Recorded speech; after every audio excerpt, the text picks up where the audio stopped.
4.5 kilometre মহাগণেশ top আমরা অতিক্রম করলাম। মহাগণেশ টপ অতিক্রম করে এখন আমরা পোষপাত্রীর পথে চলেছি। অসম্ভব সুন্দর ভিউ। আরও 10 কিলোমিটার যেতে হবে আমাদের এখনও পঞ্চতরণী।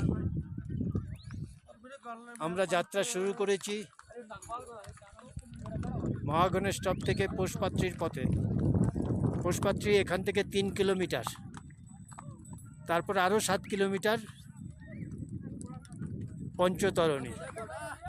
পঞ্চতরণীতে আজকে নাইট স্টে করবো।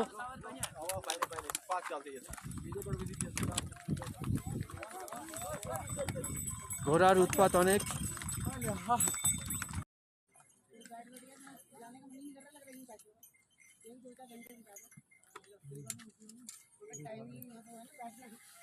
রাখুন আগে।